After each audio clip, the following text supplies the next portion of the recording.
Hello વિદ્યાર્થી મિત્રો, તો આજે આપણે ભણવાના છીએ ચેપ્ટર 2 ભારતનો સાંસ્કૃતિક વારસો, પરંપરાઓ, હસ્તકલા અને લલિત કલા. તો ચલો શરૂ કરીએ. તો આ સ્લાઇડની અંદર આપણે ત્રણ શબ્દોનું ધ્યાન રાખવાનું થશે. સૌથી પહેલા જૈવિક વારસો, ભૌતિક વારસો અને સાંસ્કૃતિક વારસો. સાંસ્કૃતિક વારસા વિશે આપણે આગળ ભણી ગયા હે ને, આના પહેલાના ચેપ્ટરની અંદર કે સાંસ્કૃતિક વારસો એટલે શું. તો આ ચાર શબ્દો અગર તમે યાદ રાખો સરખી રીતે તો તમારી આખી વ્યાખ્યા યાદ રહી જાય કે મનુષ્ય પોતાની આવડત, બુદ્ધિ, શક્તિ, કલા, કૌશલ્યનો ઉપયોગ કરીને જે પણ વસ્તુ કે વારસાનું નિર્માણ કરે એને આપણે કહીએ છીએ આપણો સાંસ્કૃતિક વારસો. ઓકે, ભૌતિક વારસાની વાત કરીએ તો એવી મિલકતો ઓકે જે આપણે બનાવેલી હોય એ બધી જ મિલકતો, જેમ કે આપણું ઘર, આપણી જમીન, આપણી જાગીર, આપણી સ્થાવર અને જંગમ મિલકત.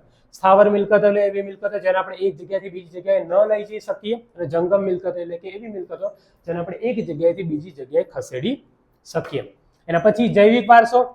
તો જૈવિક વારસાનો મતલબ શું થાય?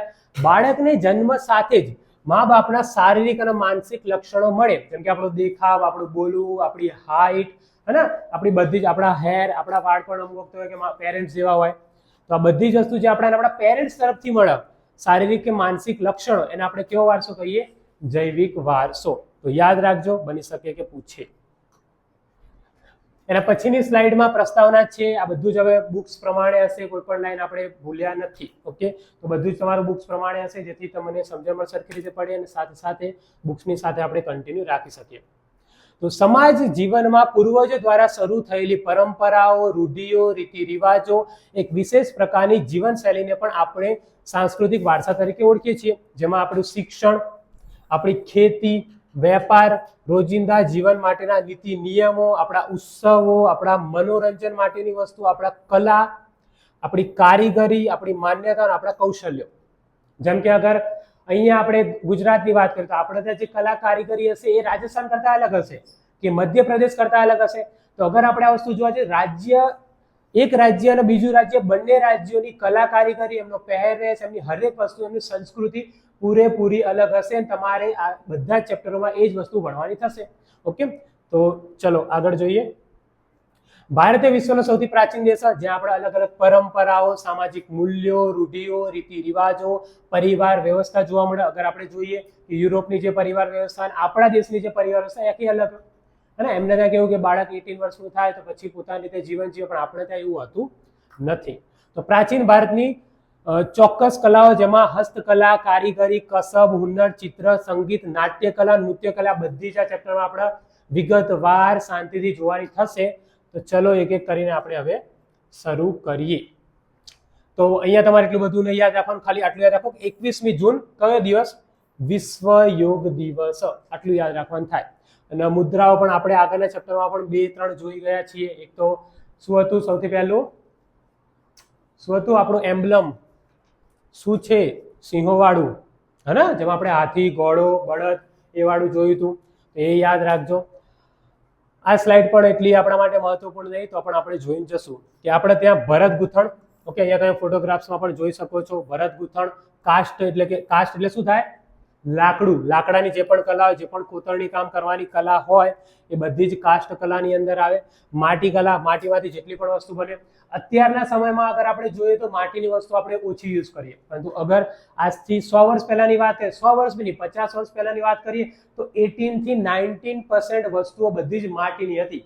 આપણા ઘરની તાવડી હોય, આપણા ઘરના વાસણ હોય, અને જ્યારે આપણે સિંધુ ખીણ સંસ્કૃતિ કે બધી સંસ્કૃતિની વાત કરીએ તો મોસ્ટ ઓફ બધી જ વસ્તુ માટીની હતી.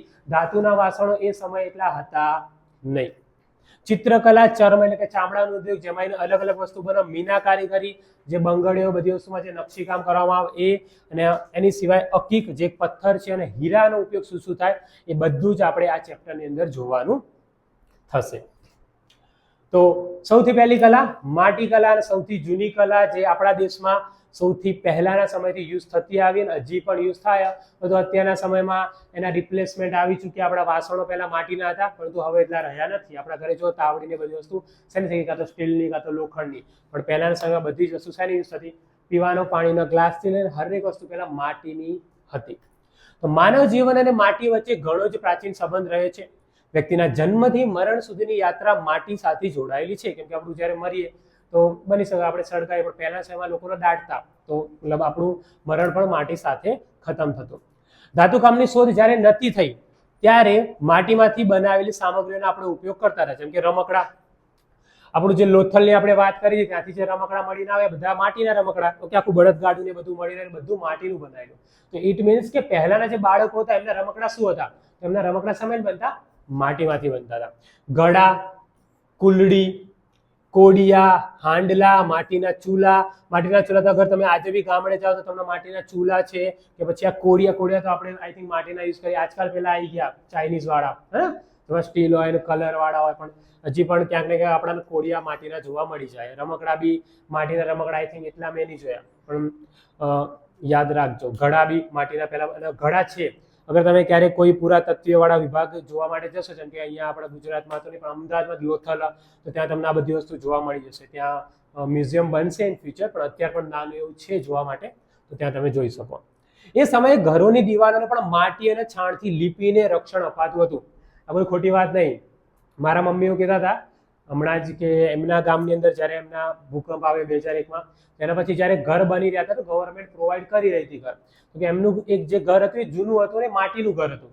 તો એમના જે મમ્મી હતા એમને એવું કહેતા કે માટીનું ઘર કદાચ પડી જાય તો બાળકોનો જલ્દી પહેલા સમયમાં જ્યારે વીજળી પડતી હોય, વરસાદ ચાલુ હોય, તો ઘરની અંદર ના સુવડાય, બહાર સુતા ઓસરીમાં બધા. તો મારા મમ્મી એવું કહેતા કે જ્યારે ઘર તોડીને બનાવી રહ્યા હતા ને બીજી વખત, તો જે આપણી આ સિમેન્ટની દિવાલ એની કરતા પણ એ મજબૂત હતી અને તૂટી નતું રહ્યું. તો પહેલાના જે ઘર બનતા માટીના બનતા, ઈંટો નહીં, પણ સમજો કે માટીનો એક થર લે અને મૂકે, એની પર બીજો થર ચોટાડે એમાં આખું ઘરે લોકો દિવાલો બધું બનાવતા. તો માટીની વસ્તુઓ પહેલાના સમયમાં યુઝ થતી. હવે આઈ થિંક એટલું બધું જોવા નહીં મળતું. આજે આપણે ગામડે જઈએ તો પણ મતલબ નોર્મલાઇઝ થઈ ચૂક્યું સિમેન્ટના ઘર હોય.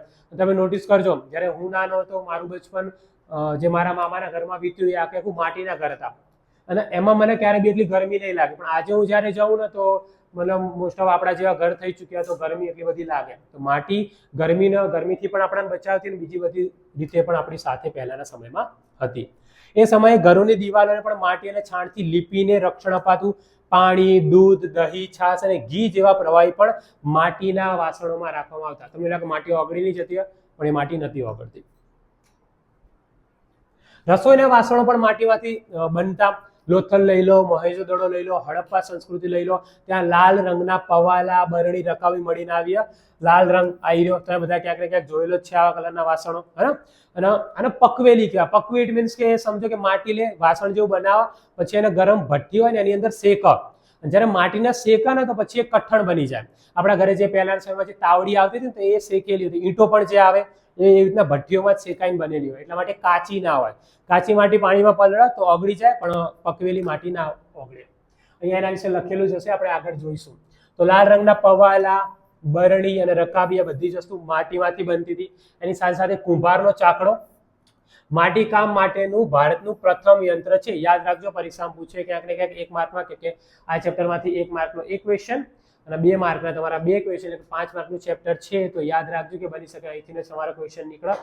જ્યારે તમે ભણો તો તમારું ફોકસ હોવું જોઈએ. જ્યારે વન લાઇનર કોઈ બી ક્વેશ્ચન આવે તો સાથે સાથે ટીક કરતા જાઓ જ્યારે હું બોલું ત્યારે, સાથે સાથે એને યાદ રાખવાની પણ કોશિશ કરો. આજે પણ નવરાત્રીમાં ગરબા જોવા મળે. આઈ થિંક હવે નવરાત્રીનું મહત્વ બદલાઈ ચૂક્યું. આપણે મોસ્ટ ઓફ ગરબા રમીએ, પણ પહેલાના સમયમાં ગરબાનો મતલબ થતો કે માથે એક આખે ગરબો મૂકતા. આઈ થિંક અહીંયા નહીં દેખાડે, આ પ્રકારનું જ હોય, જેમાં કાણા હોય, ઓકે, ને એમાંથી અંદર દીવો મૂકેલો હોય અને માથે લઈને લોકો ફરે. આઈ થિંક જ્યારે છેલ્લો દિવસ આવે નવરાત્રીનો ત્યારે આપણે ગરબો મૂકવા માટે પણ જઈએ, મંદિર જેવી નજીકનું હોય ત્યાં. કાચી માટી અને કાચી માટીમાંથી પકવેલા એટલે કે ટેરાકોટા, પકવેલી માટી કહો કે ટેરાકોટા કહો, બે સેમ જ વસ્તુ થાય. વાસણો તેમજ વસ્તુનું ઉત્પાદન કરવા માટે ભારત પ્રાચીન કાળથી જાણીતું છે.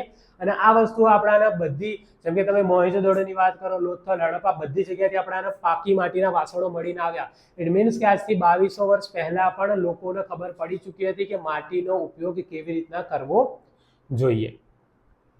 જેમ કે દક્ષિણ ભારત તમે લો, નાગાર્જુન કોડા એક જગ્યા, ગુજરાતનું લાંગણજ જે મહેસાણા જિલ્લામાં આવેલું હોય, ત્યાં હાથથી બનાવેલા માટીના વાસણોના જૂના અવશેષો મળ્યા. જો જમીનમાં ઘણી જગ્યાએ આ બધી વસ્તુ હજી પણ દટાયેલી હશે. વસ્તુ એવી કે આપણે હજી સુધીમાં મળી નહીં, એટલે આપણે એવું કહી શકીએ કે એને આપણે જોઈ નથી. પણ બની શકે કે આનાથી બી ઘણી સારી અને ઘણી જૂની વસ્તુઓ, સોનાના સિક્કા લઈ લો કે માટીની વસ્તુઓ લઈ લો, વાસણો લઈ લો, રમકડા લઈ લો, બધું ક્યાંક ને ક્યાંક જમીનમાં દટાવેલું છે. પણ આપણા હજી સુધીમાં મળ્યું નહીં, એટલા માટે આપણે આટલું ભણી રહી. જેમ જેમ જેમ શોધ થાય એમાં બધી વસ્તુ મળશે ને એમાં તમે વધારે ઇતિહાસ વિશે જાણશો. વણાટ કામ. ઓકે, વણાટ કામ તમે અહીંયા કોઈને યાદ કરવા તો ગાંધી બાપુ જેમને આની સૌથી પહેલા શરૂઆત કરી હતી આપણા દેશમાં, એની પહેલા પણ હતું જ, પણ ગાંધી બાપુએ એને બહુ પ્રોત્સાહન આપ્યું કે આપણે આ ઉદ્યોગને આગળ વધારવો જોઈએ, જેને તમે ખાદી પણ કહો. ઓકે, તો આમાંથી દોરા બનાવવા, દોરામાંથી પછી આપણે આપણા કાપડ અને બધી વસ્તુ પહેલાના સમયમાં બનતી હતી. ઓકે, જેને કહેવાય વણાટ કામ. પ્રોપરલી આપણે એનો વિડીયો પણ જ્યારે ચેપ્ટર પતી જશે ત્યારે જોઈશું, પણ અત્યારે થોડું અહીંયા સમજવાની કોશિશ કરજો. તો રૂની પૂણીમાંથી તાતણા ખેંચવા આવી રીતના, હવે તો મશીનરી આવી ચૂકી પ્રોપરલી, તો આવી રીતના નહીં થતું. રૂની પૂણીમાંથી તાતણા ખેંચવા સાથે તેમને વડ ચડાવી એકબીજાની પકડમાં જોડી લાંબો દોરો તૈયાર કરવાની કળાને કહેવાય કાતણ. અને આખી પ્રોસેસ હોય, કાપડ બનવા સુધીમાં એક આખી પ્રોસેસ હોય. મને જ્યાં સુધી યાદ ત્યાં સુધી 5મા ધોરણની પર્યાવરણની ચોપડીમાં એક ચેપ્ટર આવે આખું. ઓકે, કે એક દોરાથી સુતરાઉ કાપડ સુધી એવું કંઈક હતું ચેપ્ટરનું નામ, અને આખી પ્રોસેસ બતાવો કે કેવી રીતના એક ખેતરમાંથી એક કપાસ જે જાય અને છેલ્લે કેવી રીતના કાપડમાં એનું રૂપાંતર થઈ જાય. ઓકે, તો તમે આ બધી વસ્તુ પહેલા ભણ્યા જ છો, પણ તમારું ધ્યાન એટલું ન હોતું ત્યારે, કાં તો પછી તમને યાદ નહીં. ઓકે, મહાત્મા ગાંધીએ કાતણ વણાટ ગૃહ ઉદ્યોગને સવિશેષ મહત્વ આપીને આઝાદીના આંદોલનમાં સ્વદેશી અને સ્વાવલંબન સાથે જોડી એક ઇતિહાસ રચ્યો તે આપણે જાણીએ છીએ. કેમ કે આની સાથે આપણા દેશમાં થઈએ, આપણે વણાટકામનો સૌથી વધારે ઉપયોગ પહેલાના સમયે કરતા હતા, પણ જ્યારે અંગ્રેજો આવ્યા તો આપણા ઉદ્યોગ બધા તૂટી ગયા, કેમ કે એમને ત્યાં મશીનરી વાળા ઉદ્યોગ હતા. જે વસ્તુ હાથથી બનતી હતી એ વસ્તુ ત્યાં ઓછા સમયની અંદર ઓછા પૈસામાં બનતી હતી, તો એના કારણે પછી આપણા જે કારીગરો હતા એમને બીજું કામ શોધવું પડ્યું. હાથ વણાટ, તો હાથથી જે વણાટ કામ કરવા હોય સૌથી મોંઘું હોય. આજે બી અગર ઇન્ડિયન સાડી લઈ લો, કાંચીવરમની સાડી, બીજી સાડી અગર વિદેશ હોય છે તો બહુ મોંઘી વેચાય. આપણું પાટણનું પટોળું જ લઈ લો, એવું કહેવાય કે એના તૈયાર થતા 2 થી 3 વર્ષનો સમય લાગી જાય એક તૈયાર થતા. ઓકે, એના વિશે બી આપણે ભણીશું, પણ એ સમજવા જેવી વસ્તુ કે જે હાથ વણાટની અત્યારે વેલ્યુ છે, પણ એટલા બધા કારીગરો નહીં રહ્યા જે હાથથી વણાટ કામ એમને આવડતું હોય. બધા આજકાલ મશીનરીની વસ્તુ જોઈએ. ઓકે, પ્રાચીન સમયથી ભારત વસ્ત્ર વિદ્યાના ક્ષેત્રે જાણીતું છે. ભારતના કુશળ કારીગરો દ્વારા તૈયાર થતા હાથ વણાટના વસ્ત્રો વિશ્વભરમાં પ્રસિદ્ધ છે. હાથથી બનેલા કપડામાં સુંદરતા, નાજુક કારીગરી અને પરંપરાનું અનોખું મિલન જોવા મળે છે. આપણે જે ગાલીચા હોય, જે નીચે આપણે બિછાવીએ તે, પાટણના પટોળા, કાંજીવરમની સાડી, બનારસની સાડી, રાજસ્થાનની બાંધણી હાથ વણાટના 2 હુનરના નમૂનાઓ છે, જે ભારતમાં જ જોવા મળે. તમે અગર કોઈ વિદેશમાં જાઓ, કોઈ પણ જગ્યાએ આ પ્રકારના હાથ વણાટનું તમને કંઈ બી નહીં મળતું. ધેટ્સ વાય જ્યારે વિદેશી લોકો ભારતમાં આ વસ્તુ જોવે તો એમને ઘણું અજુગતું લાગે, એમને આ વસ્તુ બેનમૂન લાગે, કે આવી વસ્તુ દુનિયામાં ક્યાંય પણ જોવા મળતી નથી. આપણા ઇન્ડિયામાં જ આ વસ્તુ જોવા મળે.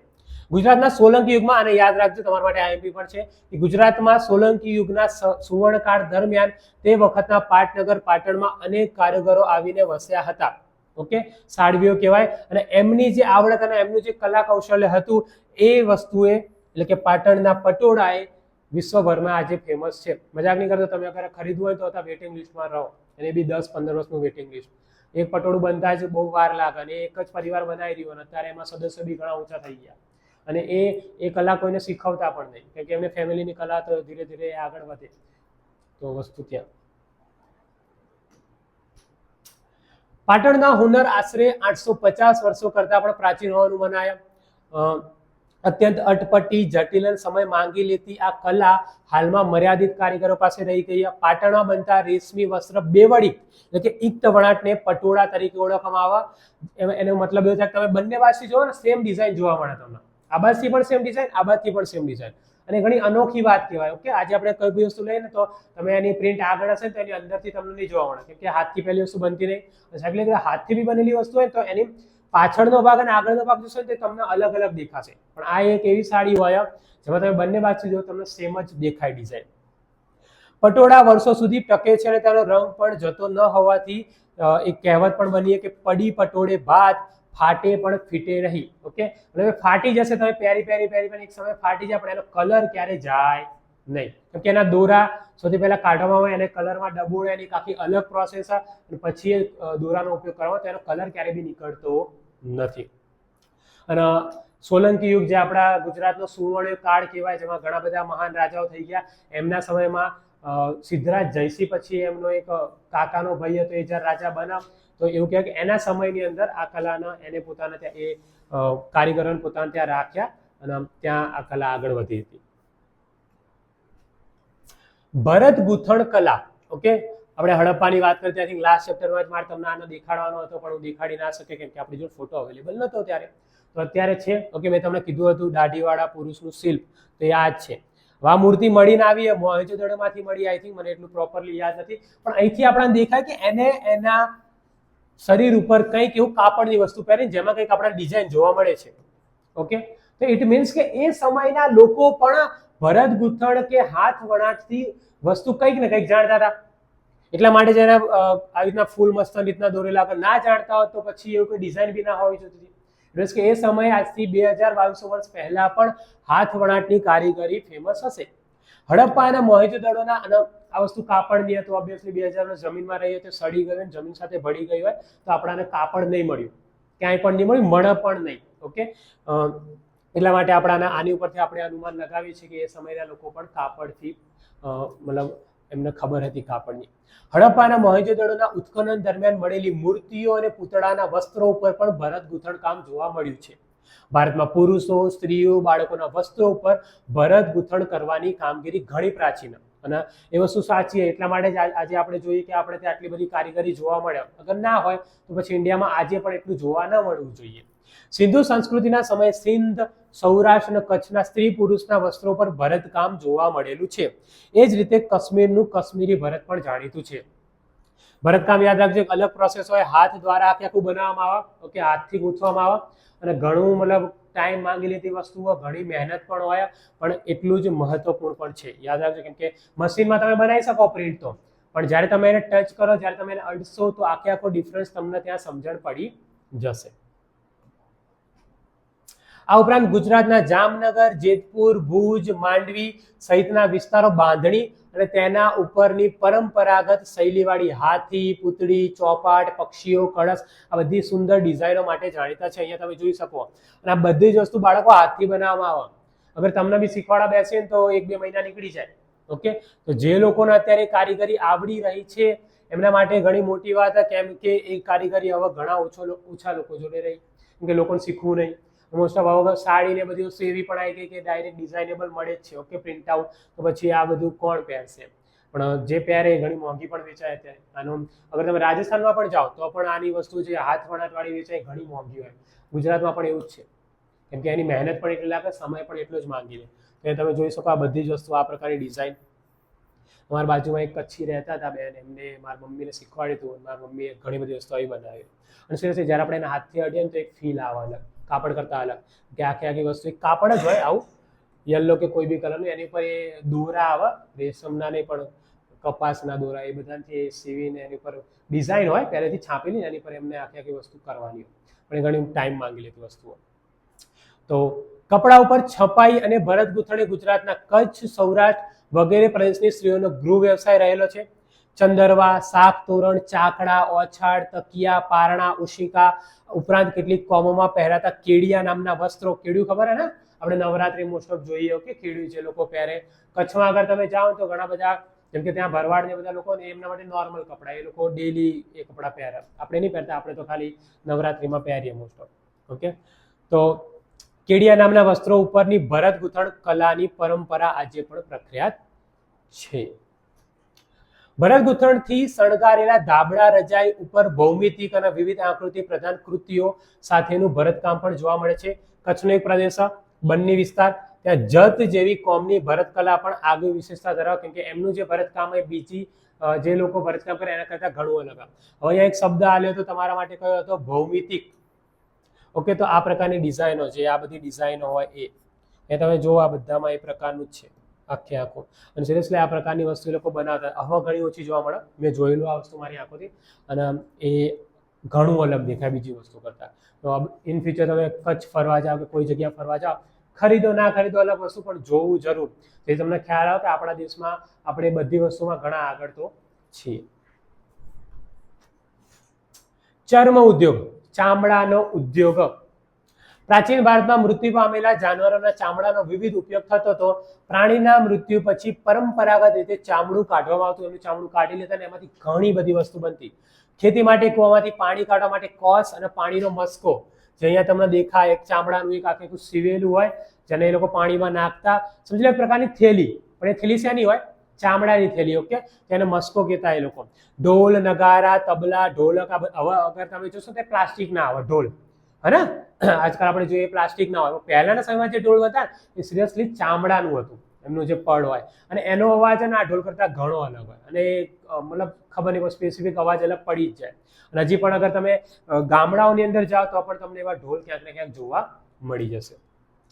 વિવિધ પ્રકારના પગરખા અને પ્રાણીઓને બાંધવા ચામડાનો ઉપયોગ થતો હતો. ચામડાના આપણે ખબર છે મોજડી કે પછી શૂઝ, બેલ્ટ, વોલેટ માટે આપણે ચામડાનો ઉપયોગ મોસ્ટ ઓફ કરવામાં આવે. યુદ્ધોમાં વપરાતી ઢાલમાં પણ પ્રાણીઓના ચામડાનો ઉપયોગ થતો હોય છે. ઢાલ રોકવા માટે હોય, શિલ્ડ, ઓકે, તો એમાં પણ ચામડાનો ઉપયોગ થતો હતો. એની સિવાય પણ ઘણી બધી વસ્તુમાં ચામડાનો ઉપયોગ થાય છે. હવે અત્યારે એવું કે આપણી જોડે ઓપ્શન બધી વસ્તુનો અવેલેબલ, એટલા માટે આ બધી વસ્તુનો ઉપયોગ ધીરે ધીરે ઘટી રહ્યો. પણ પહેલાના સમયમાં ઓપ્શન ન હતા, એટલા માટે આ બધી કલા ઘણી વિકાસ પામી હતી. ભારતનો ચર્મ ઉદ્યોગ આગવું સ્થાન ધરાવતો વિવિધ પ્રકારની ચામડાની ભરત ગૂંથણવાળી મોજડીઓ, પગરખા, ચામડાના પાકીટ લઈ લો, પટ્ટા લઈ લો, ઘોડાના ઊંટ જેવા પ્રાણીઓની પીઠ ઉપર મૂકવામાં આવતી સાજ, જે બેસવાની પેલું હોય એ બધી જ વસ્તુ પહેલા સમય બનતી ચામડામાં. અને ચામડાની વસ્તુ વધારે ટકાઉ હોય કમ્પેરિઝનમાં બીજી બધી. અત્યારે બીજું જે આવે પણ લેધરની વસ્તુ હોય, ચામડાની વસ્તુ ઘણી ટકાઉ હોય, એટલા માટે ચામડાની વસ્તુ પહેલાના સમયમાં લોકો બહુ પ્રિફરન્સ કરતા. અત્યારે પણ અગર તમે ચામડાની કોઈ બી શૂઝ બી લેવા જશો ને, તે નોર્મલ શૂઝ કરતા ઘણા મોંઘા હશે, કેમ કે હવે એટલું મળતું નહીં. ઓકે, તો પલાણ કે લગામ કે ચાબુક, આ બધી વસ્તુ ઘોડા માટે, ઊંટ માટે બનાવવામાં આવે, એ બધી વસ્તુ ચામડામાં બને, કેમ કે એ ક્યારે પણ જલ્દી તૂટે નહીં. હીરા મોતીકામ અને મીના કારીગરી. તો ભારતની પૂર્વ, પશ્ચિમ અને દક્ષિણ ત્રણ દિશાઓમાં આટલા કિલોમીટર, 7517 કિલોમીટર લંબાઈ છે આપણા દરિયા કિનારે. અને એના કારણે જ હીરા મોતીનો ઉપયોગ મોટા પ્રમાણમાં આપણા દેશમાં થતો હોય, કેમ કે વિદેશી જ્યારે મુસાફરો આવતા તો દરિયાઈ માર્ગથી મુસાફરી ખેડીને દરિયા પારના દેશો સાથે આપણે વેપારી સંબંધો બંધાવ્યા. વિચારા જેવી વસ્તુ કે ગુજરાતમાંથી જ એક વિદેશ વેપાર થતો હતો. અલગ અલગ જે ઈરાનવાળા જે આખા ગલ્ફ કન્ટ્રી ત્યાં સુધી આપણો વેપાર થતો હતો. ત્યાંથી આપણે માલ ખરીદતા, અહીંથી માલ આપણે મોકલતા હતા. અને આજથી હજારો વર્ષ પહેલા, તો એ કોઈ મોટી વાત નથી. ભારતના કારીગરોએ બનાવેલા હીરા મોતીના આભૂષણોની વિદેશમાં પહેલાથી જ ખૂબ માંગ. આજે પણ અગર ડાયમંડની વાત કરો તો ડાયમંડના પોલિશિંગ વર્લ્ડનું 97% ડાયમંડનું પોલિશિંગ ખાલી સુરતમાં થાય આપણા. ઓકે, વર્લ્ડનું કહી રહ્યું. તો એનાથી આપણને ખબર પડી જાય કે આપણે કેટલા આગળ હતા. સુરત પહેલા એક બંદર હતું, યાદ રાખજો. ઓકે, સુરતના દરિયા કિનારાથી પણ વેપાર થતો હતો. વિશ્વવિખ્યાત કોહિનૂર અને ગ્રેટ મુગલ હીરા પણ ભારતમાંથી મળી આવ્યા. આજે આપણે જોઈએ તો કોહિનૂર આપણે ક્યાં દેખાયા? કોહિનૂર ક્યાં છે? અમેરિકા? યુરોપમાં ક્યાં? ઇંગ્લેન્ડમાં. કોની પાસે? જે મહારાણી ને એલિઝાબેથ, જે બી મહારાણી બનતા હોય, એમને જે મુકુટ હોય ને એની અંદર એમનો એ હીરો કોહિનૂર. ઓકે, આપણી જોડે નહીં. આપણે ત્યાં હતો લાસ્ટ, મને કોઈ રાજાનું નામ યાદ હતું, એક પંજાબી રાજા હતા જેમની જોડે હીરો હતો, પણ એના વિશે એક કર્સ કહેવાય, મતલબ શ્રાપ એવું કહેવાય કે એ હીરો જે બી લોકો જોડે ગયો ને બધાની ડેથ ક્યાંક ને ક્યાંક થઈ ગઈ. ઓકે, કઈ બી અજીબો ગરીબ રીતે, કે એમની સાથે એમનું જીવન બહુ ખરાબ ગયું, તો એવું બી કહેવાય કે આ હીરો બહુ મતલબ આમ તો મોંઘો ગણો, પણ એવું બી કહેવાય કે એ શ્રાપિત. ગ્રેટ મુગલ હીરા પણ ભારતમાંથી મળી આવ્યા. ભારતીયો આભૂષણ અલંકારોના શોખીન હોવાથી સોનાના દાગીના ઉપરાંત શ્રીમંત વર્ગ, રાજા મહારાજાઓ, અમીર ઉમરાઓ વૈવિધ્યસભર હીરા મોતીના આભૂષણો પહેરતા હતા. આટલા મોટા તો હીરા નહીં, ઓકે, પણ પહેલાના સમયમાં રાજા મહારાજાઓના જે પણ હાર કે જે પણ વસ્તુ લોકો પહેરતા બધી હીરાની હતી. અને આપણું જે કર્ણાટક છે ત્યાં જ ખાણ હતી, એમાંથી જ આ હીરો મળી આવ્યો. એવું નહીં કે આપણે વિદેશથી હીરા મંગાવ્યા, આપણા દેશમાંથી જ ખાણમાંથી હીરા નીકળતા હતા, યાદ રાખજો. એના પછી તો આ હીરા બધા હીરા, ઓકે, નીલમ આવા કલરનો હોય, મોતી, માણેક, કૈલો, ડાયમંડ, પન્ના, અને આ હીરો શું લખ્યું? પોખરાજ. તો પ્રાચીન સમયમાં રાજા મહારાજાઓ, શ્રેષ્ઠીઓ, મહાજનો પણ હીરા, મોતી, માણેક, પન્ના, પોખરાજ, નીલમ વગેરે રત્નોનો ઉપયોગ વસ્ત્રાભૂષણોની શોભા વધારવા કરતા હતા. આજે આપણે જોઈએ કે રાજા મહારાજા જ્યારે આપણે એમના ફોટોઝ બી જોઈએ તો બી આપણને ખ્યાલ આવે છે કે એ લોકો કેટલો આભૂષણ યુઝ કરતા. અને એવું નહીં ખાલી સ્ત્રીઓ જ યુઝ કરતી, પુરુષો પણ એટલો જ યુઝ કરતા હતા. ઓકે, જ્યારે લોકો મુકુટ પહેરતા કે કઈ બી વસ્તુ પહેરતા તો એમાં એ લોકો હંમેશા હીરાઓનો ઉપયોગ જરૂર કરતા. રાજા મહારાજાઓ, બાદશાહોના સિંહાસનો, મુકટો, માળાઓ, બાજુબંધ બનાવવામાં આ રત્નોનો ઉપયોગ થતો હતો. અને આપણા દેશમાંથી જ આ રત્નો મળતા હતા. એવું પણ નહીં કે બધા રત્નો આપણે બહારથી જ મંગાવતા હતા. ગુજરાતમાં મોતીકામનો સવિશેષ ઉપયોગ જોવા મળે છે, કેમ કે આપણે ત્યાં દરિયા કિનારો, આ બધી વસ્તુ આપણને સરળતાથી મળી રહે. મોતીના કલાત્મક તોરણો, માળાઓ, કળશ, ગુથરા, પછીત, બારી, ચાકડા, લગ્નના નાળિયેર, ઈંઢોણી, પંખા, બળદ માટેના સુશોભિત કરેલા મોડિયા, સિંગડા, ઝૂલ, આમાંથી અડધા શબ્દો તમે સાંભળ્યા બી નહીં હોય તમારી લાઈફમાં. આઈ થિંક પહેલી વાર સાંભળતા હશો. એનું રીઝન કેમ કે આ બધી વસ્તુ ગામડાના લોકો વધારે યુઝ કરતા. કળશ તો આઈ થિંક તમે જોયેલું જ છે. કળશ ખબર હે ને? એ શુભપ્રસંગ આપણે કળશ જે મૂકીએ. ઓકે, ગુથરા, પછી પછીત, બારી, ચાકડા, નાળિયેર બી જોયું છે. લગ્નનું જે નાળિયેર હોય, ઈંઢોણી પણ જોઈએ છે. પહેલાના સમયમાં જે સ્ત્રીઓ પાણી ભરવા માટે જતા તો માથે એક ઈંઢોણી મૂકતા. ઓકે, પંખા જે બનાવવામાં આવતા. આઈ થિંક અહીંયા ફોટોસ નહીં દીધા. આવી રહ્યો પંખો અહીંયા છે. આ બધી વસ્તુ અહીંયા છે જ આપણી. ઓકે, અને આ બધું પણ કરતા.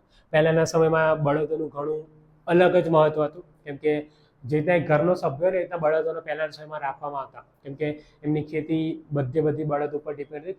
ખેતર ખેડતા જ બળદો. આજે ટ્રેક્ટર છે, ત્યારે ટ્રેક્ટર નહોતા, તો એટલા માટે એમનું એક અલગ મહત્વ હતું. ભારતભરમાં સઘળી કામગીરી હસ્તકલા કારીગરી તરીકે પરંપરાગત જોવા મળે છે. તો એના પછી મીના કારીગરી. દુનિયાભરમાં સોના, ચાંદી અને મીના કારીગરીની કારીગરીમાં આપણો દેશ બહુ આગળ. આપણે ત્યાં સોના ચાંદીના અલંકારો, જેમાં માળા આવી ગઈ, હાર, વીંટી, ઇયરિંગ્સ, કંગન, ચાવીઓ, ઝુમખો, આના કૌશલ્ય નિપુણતા ધરાવતા કારીગરો મીના કારીગરી વડે લાલ, લીલો અને વાદળી રંગો પૂરીને ઘરેણાની શોભા વધારે છે. આજે આપણે બંગડીઓ જોઈએ ત્યાં આપણને દેખાય છે કે એ લોકો અંદર જે ડાયમંડ પણ હોય નાના નાના પ્લાસ્ટિકના ને બધા, પણ એની સિવાય પણ આ લોકો એ પ્રકારના કલર કરતા હોય. તમે લાગો સર એ કલર નીકળી ના જાય? ના નીકળે. ઓકે, આખી એની પ્રોસેસ હોય પ્રોપરલી, એ દ્વારા એ લોકો કરે. અને એના કારણે તમે જ જો કે આ એક બંગડી, અગર એમાં કલર ના હોય તો એ કેવી લાગશે? નહીં સારી લાગે, ભલે સોનાની. સમજ પડે? તો એટલા માટે આ બધી વસ્તુ પણ મીના કારીગરી પણ એટલું જ મહત્વપૂર્ણ છે. અને આજે પણ મીના કારીગરીનો યુઝ થઈ રહ્યો દેશમાં, એવું નહીં કે નહીં થઈ રહ્યો. કે યાદ રાખજો. આવી મીના કારીગરીનું કૌશલ્ય ધરાવતા કારીગરો જયપુર, લખનઉ, દિલ્હી, વારાણસી અને હૈદરાબાદમાં સવિશેષ જોવા મળે. અને મોસ્ટ ઓફ કામ એ જગ્યાએ થાય છે. એટલા માટે હવે તમે જ્યારે ઘરેણું જુઓ તો તમે ધ્યાનથી જોજો, તમને મીના કારીગરી દેખાશે, અને એ હોય જ છે. ઓકે, ઘણું નાનું કામ પણ ઘણું મહત્વનું. જરી કામ. તો ભારતમાં જરી ભરતની કળા પણ પ્રાચીન સમયથી જોવા મળે. ચાંદી અને સોનાના તારના રૂપમાં જરી બનાવવામાં આવે અને એનો ઉપયોગ ભરત ગૂંથણ કળા દ્વારા કિંમતી વસ્ત્રો શણગારવામાં આવે છે. આની તમે જોયેલું હશે, અને સાડી હોય, પછી એક દોરા હોય, અને આમાં સેટ કરવામાં ડિઝાઇન બનાવવામાં આવે ઓગાળી પ્રોપરલી. ઓકે, આ દોરા તો છે જ, પણ આની સિવાય પણ એક અલગ પ્રકારની હોય છે. કંઈક ગરમ કરવામાં આવે એને સાડી ઉપર પાડી નાખી આખી ડિઝાઇન બનાવો. એ બહુ મોંઘું હોય કે આની કરતા બી. આ તો તમે બધાએ જોયેલું જ છે. ઓકે, આજકાલ તો આયરું ડાયરેક્ટ બી બને. ઓકે, મતલબ પ્રિન્ટ આઉટ જ આવે ડાયરેક્ટ, એને ત્યાં મતલબ શું સીવી દેવામાં આવે નીચે સાડીઓની જે લેયર હોય ત્યાં. તો એ પણ રીતના હોય. ભારતમાં જરીકામના હુનર માટે સુરત સૌથી જાણીતું હોય. અને મજાક નહીં યાર, અગર તમારા સાડીઓ અગર સૌથી સસ્તી જોઈએ, સૌથી સારામાં સારી જોઈએ તો સુરતમાં મળે. તમે ક્યાંય બી જાઓ, બીજા ઘણી બધી જગ્યાઓ કે આપણે જોશું, પણ સુરતમાં ઘણી સારી સાડીઓ મળે. અને ખાસ પ્રકારની સાડીઓ તમને સુરતમાં જ મળે. હમણાં હું કાલ પરમ દિવસે ટીવી જોઈ રહ્યો હતો, તો કંઈક પશ્ચિમ બંગાળમાં ચૂંટણીનું કંઈક ચાલ્યું હતું. તો ત્યાંના વેપારી જોડે વાત કરી હતી, તો એમને પૂછાયું તમે તમારા સાડીઓ ક્યાંથી લાવતા? કે સુરતથી લાવીએ. વિચાર્યો પશ્ચિમ બંગાળમાં અહીંથી સાડીઓ ચાલે વેચવા માટે દુકાનોની અંદર. અહીંયા સિરિયસલી હોલસેલમાં ઘણી સસ્તી સાડી મળે. જે સાડી તમે 1000 રૂપિયામાં અહીંયા દુકાનોમાં ખરીદો, એ સાડી તમને સુરતની 300-400 રૂપિયા મળી જાય. ઓકે, પણ સુરત જવું પડે. પાનેતર, સાડી, ઘરચોળા જેવા વસ્ત્ર પરિધાન માટે સુરતના કુશળ કારીગરો જરીની કિનારી લગાડીને 2 નમૂન કામ કરી આપતા હતા. ઓકે, આપણે જે લગ્નના કપડાં જોઈએ બધી વસ્તુ સુરતમાં સૌથી વધારે બને. પણ અહીંયા આવીને આપણે 10,000, 15,000, 20,000, 25,000 જેવા કપડાં એ પ્રમાણે વેચ્યા. પણ ત્યાં જાઓ તો ત્યાં તમને ઘણું સસ્તું પડે. એના પછી ધાતુ કામ. ધાતુ વિદ્યા પણ ભારતની સૌથી પ્રાચીન વિદ્યા છે. પાષાણ યુગ પછીના ધાતુ યુગમાં ધાતુ વિદ્યા વિકસી. લોથલમાં કારીગરોએ ધાતુમાંથી બનાવેલા દાતરડા, સારડીઓ, વણાકવાળી કરવટ, આરા, સોય જેવા તાંબાના અને કાંસાના ઓજારો બનાવતા હોવાનું જણાયું. વિચારે જે વસ્તુ કે આપણી જોડે અત્યારે જેટલા બી ઓજારો ને ઉપરથી નહીં ટપક્યા, એ અગર આ લોકોએ ના બનાવ્યો તો આપણે શીખ્યા પણ ના હોત. આપણે શીખ્યા ના હોત તે વસ્તુને આપણે આજે આગળ ના વધારી શક્યા હોત. તો આપણો ઇતિહાસ આપણે જાણવો એટલા માટે જરૂરી છે, કેમ કે અગર આ બધી વસ્તુ હોત અને આ વસ્તુનો આજે પણ ઉપયોગ થાય, સોયનો ઉપયોગ આપણે આજે પણ કરીએ, દાંતરડાનો ઉપયોગ પણ ખેડૂતો આજે કરે, સારડીનો પણ ઉપયોગ થાય, કરવતનો પણ ઉપયોગ થાય. તો આ બધી શોધ એમણે આજથી 2000 વર્ષ પહેલા કરી દીધી. જેમ જેમ જેમ સમય જાય એમ નવી વસ્તુ આપણે એના માટે ક્યાંકથી શરૂઆત થવી જરૂરી છે. તો આપણે જોઈએ, અગર સમજો કે આ નગરો આપણા ના મળ્યા હોત તો આપણે એ વસ્તુ ક્યારે જાણી જ ના શક્યા હોત કે આપણા દેશની અંદર પણ એવા કોઈ લોકો આજથી 2000 વર્ષ પહેલા થઈ ગયા જેમણે આ બધી વસ્તુનો ઉપયોગ કરેલો હોત. સમજ પડે? જેમ કે આપણે કહીએ ને જીરોની શોધ કે ભાઈ આર્યભટ્ટે કરી, પણ આપણે એટલું પ્રૂફ નહીં આપી શકતા એ વસ્તુ માટે. ઓકે, જે યુરોપિયન કન્ટ્રી કે અમેરિકન કન્ટ્રી બધા કે અમે શોધ કરી, કેવી રીતના કરી, કેમ કે એ લોકો સાબિત કરી બતાવે. પણ એ વસ્તુ આપણે આજે 1000 વર્ષ પહેલા નથી, પણ આપણે એને સાબિત નહીં કરી શકતા. એટલા માટે જ્યારે સાયન્ટિફિક રીતે વાત આવે તો પછી આઇન્સ્ટાઈન, ન્યૂટન ને બધાના નામ લેવાય, આપણા લોકોના નહીં લેવાતા. કેમ? કેમ કે એ લોકોએ સાયન્ટિફિક રીતે પ્રૂફ કરી બતાવ્યું. તો આપણી સંસ્કૃતિ પણ ઘણી જૂની છે, બધી વસ્તુ આપણા ત્યાં પણ થઈ ગઈ છે. જેમ જેમ જેમ સમય જશે એમ આપણે વધારે એમના વિશે જાણીશું. ધાતુમાંથી ઓજારો ઉપરાંત વાસણો, મૂર્તિઓ, પાત્રો, યુદ્ધો માટેના અસ્ત્રો અને શસ્ત્રો, બધી જ વસ્તુ ધીરે ધીરે બનતી ગઈ જ્યારે લોખંડની શોધ થઈ ત્યારે. સોના ચાંદી જેવી ધાતુનો ઉપયોગ ઘરેણા માટે થતો, તાંબુ, પિત્તળ, કાંસુ જેવી ધાતુનો ઉપયોગ વાસણો અને મૂર્તિઓ માટે થતો, અને લોખંડનો ઉપયોગ ઓજારો માટે થતો. વિચારે જે વસ્તુ આ ક્લાસિફાઈ કેવી રીતના થયું છે. તો જેમ જેમ ટાઈમ ગયો એમ લોકો સમજતા ગયા કે ભાઈ કઈ વસ્તુ કેટલી ટકશે. જેમ કે સોનું ચાંદી એ ઘણું ઓછું મળતું હોય જમીનમાંથી, એ મોંઘી વસ્તુ હોય એટલા માટે એની વેલ્યુ વધારે હોય. ઓકે, અગર સોનું, તમને શું લાગે સોનું ચાંદી પુષ્કળ પ્રમાણમાં મળતું હોય હરેક દેશો, તો એની વેલ્યુ એટલી ના હોય. વેલ્યુ તમે જ્યારે 11th 12th ભણશો તમે ભણશો કે વેલ્યુ કોની વધારે હોય? જે વસ્તુ ઓછી હોય. ઓકે, અગર જે વસ્તુ બધે દેખાતી હોય એની વેલ્યુ ક્યારે બજારમાં હોય નહીં. જ્યારે ડુંગળીનો ભાવ ક્યારે વધે? જ્યારે બજારમાં ઓછી થઈ જાય ત્યારે. તો આ વસ્તુ તમે આગળ ભણશો તો આ બધી વસ્તુ ક્લાસિફાઈ એવી જ નથી થઈ. જે ધાતુ જેટલી ઓછી મળતી એ પ્રમાણે એના ઉપયોગ પ્રમાણે એને ક્લાસિફાઈ કરવામાં આવી કે ક્યાં એનો ઉપયોગ થશે. કાષ્ઠ કલા, લાકડાની કલા. ઓકે, માનવ જીવનનો સંબંધ શરૂઆતથી જ વૃક્ષ અને વનરાજી સાથે જોડાયેલો. પ્રારંભમાં આપણે બળતણ તરીકે એટલે લાકડાનું કે ખાલી સળગાવવા એ બધી વસ્તુ માટે કરતા હતા. પછી જેમ જેમ આપણે આગળ ગયા ઓજારો તરીકે હથિયારો બનાવવા માંડ્યા લાકડામાંથી, ભવનો બનાવવા માંડ્યા. ઓકે, એક રાજા થઈ ગયા, મૌર્ય યુગમાં થઈ ગયા, આઈ થિંક મને એમનું નામ યાદ નથી. એવું કહે કે એમનો આખો મહેલ લાકડાનો હતો, એટલા માટે જ એમનો મહેલ નહીં મળ્યો. મે બી જો પથ્થરનો હતો આજે આપણી જોડે ભવ્ય ભવ્ય મહેલો હોત, પણ પહેલાના સમયમાં એટલા પથ્થરોનો ઉપયોગ નતો થતો અને એમના એ બી નતા મળતા કે ભાઈ અહીંથી આટલું સુધી પથ્થર લઈ જાઓ લાવો કેવી રીતના. ઓકે, સો ધેટ્સ વાય મે બી એ લોકો નહીં બનાવ્યા. બાકી ઘણા બધા રાજા હતા એમના ભવનો હતા લાકડા હતા, પછી જ્યારે બીજા રાજા એમની પર આક્રમણ કરતા તો એ ભવન એમને સળગાવી દેતા. વિચારો જે વસ્તુ આખા મહેલો અગર લાકડાના હશે તો કેવા હશે? એવું તો નહીં કે લાકડા બસ આમ 4 લાકડા મારી મહેલ બનાવી દીધો. હે, ઘણું લાકડા પર કારીગરી કરેલી હશે, પણ આજે અવેલેબલ નહીં કે લાકડું એટલું લાંબુ સમય ના ટકી શકે. પહેલાના સમયમાં જ્યારે ધાતુપત્રો ને બધું લખાવડા તો સોના ઉપર લખતા. જેમ સમય ગયો એમ એ લોકોને ખબર પડતી કે સોનું જ્યારે બીજા કોઈ આક્રમણ કરતા બહારી એ લોકો લૂંટીને લઈ જતા. પછી ધીરે ધીરે સમજતા થયા એમ શું કર્યું પથ્થરો, જેમ કે આપણે જુનાગઢનો શિલાલેખ જે પથ્થરવાળો અશોકે લખાયો એના આજ 2500 વર્ષ થઈ ગયા, હજી પણ એવો ને એવો કે પથ્થર કોણ લઈ જશે? કોઈ નહીં લઈ જાય. જેમ જેમ જેમ સમય ગયો એમ બધી વસ્તુ ખબર પડતી ગઈ. મકાનોના બાંધકામમાં પણ લાકડાનો ઉપયોગ થાય, આજે પણ થાય. અગર તમે જમ્મુ કાશ્મીર બાજુના જાઓ જગ્યાઓ તો ત્યાં તમને જે ઘર જોવા મળશે લાકડાના ઘર. ઓકે, ક્રમશ લાકડાની મૂર્તિઓ, બાળકો માટેના રમકડા, સોગઠા, થાંભલીઓ, બારી બારણા, ગોખ, અટારીઓ, સિંહાસનો, ખુરશીઓ, જાળીઓ, બધી જ વસ્તુ લાકડાની બને. આજે પણ ઘણી બધી જગ્યાએ આપણને જોવા મળે. ઓકે, લાકડાનું કામ ઘણું નકશી કામ વાળું હોય. ઓકે, ઘણું મહેનતનું કામ હોય અને એટલું જ મોંઘું પણ છે અત્યારના સમયમાં. ગુજરાતની એક જગ્યા સંખેડાનું ફર્નિચર ઘણું ફેમસ છે. ઓકે, અને જીઆઈ ટેગ પણ મળ્યું હતું. તમારા માટે કામનું નહીં. જીઆઈ એક ટેગ હોય જે એક સંસ્થા આપવામાં આવે જે બીજી વસ્તુ કરતાં ઘણી વિશિષ્ટ હોય ત્યારે, પણ તમારે યાદ રાખવાની જરૂર નહીં. અને ઈડરના રમકડા ઘણા ફેમસ છે. યાદ રાખજો, લાકડાના રમકડા અને લાકડાના ફર્નિચરની વાત થઈ રહી છે. જડતર કામ, અલંકારો અને જડતર કામની કલા ભારતની એક પ્રાચીન કલા. ભારતના રાજાઓ, સમ્રાટો, અન્ય શાસકો અને તે સમયના શ્રીમંતો જડતર કામનો ઉપયોગ કરતા હતા. જે હીરા, મોતી, માણેક, એની સિવાય અગર તમે કિંમતી રત્નો, હાર, બાજુબંધ, કડા, મુકટ, દામણી, વીંટી, નથણી, કાપ, મહિલાઓને મોસ્ટ ઓફ વધારે ખબર હોય કે એમના માટેની બધી વસ્તુઓ, તો એમાં સૌથી વધારે ઉપયોગ એનો થતો હતો. ઓકે, નકશીકામ આ પ્રકારના જે હોય બધી વસ્તુ આજે પણ થાય. પણ હવે આ જ વસ્તુ પ્લાસ્ટિકની પણ આવી ચૂકી. પહેલા સમયમાં જે યુઝ થતી હતી રાજા મહારાજા માટે અસલી હીરા અને બધી વસ્તુઓ હોતી હતી. ઓકે, રાજસ્થાનનું બિકાનેર છે એ ઘરેણાના જડતર કામ માટે સૌથી વધારે ફેમસ છે. અકીક કામ છે એના પછી અહીંયા પણ અકીક.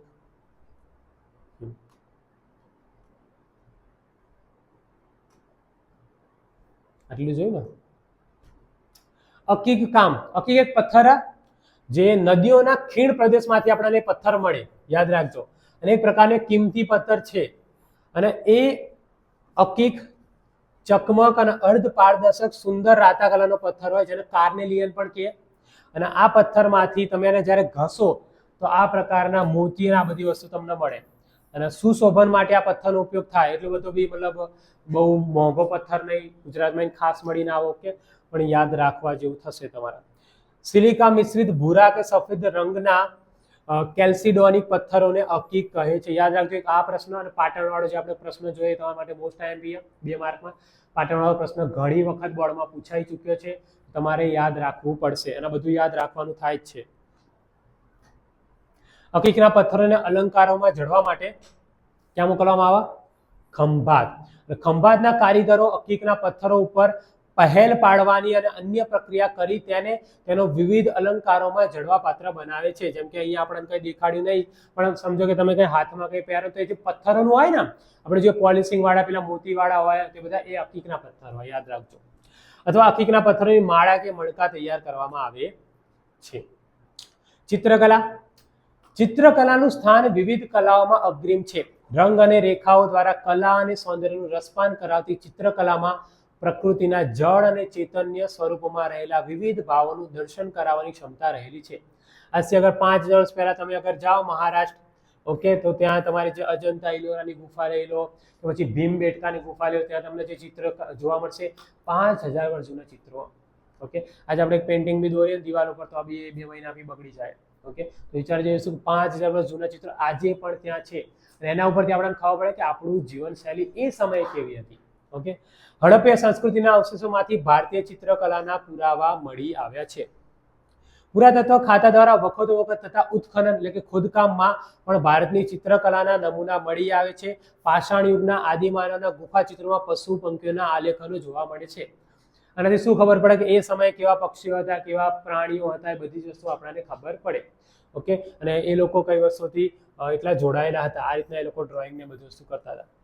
ઓકે, અને અગર તમે કોઈ દિવસ મહારાષ્ટ્ર ફરવા માટે જાઓ તો ત્યાં તમને આ વસ્તુ જોવા દેખાઈ જશે આરામથી.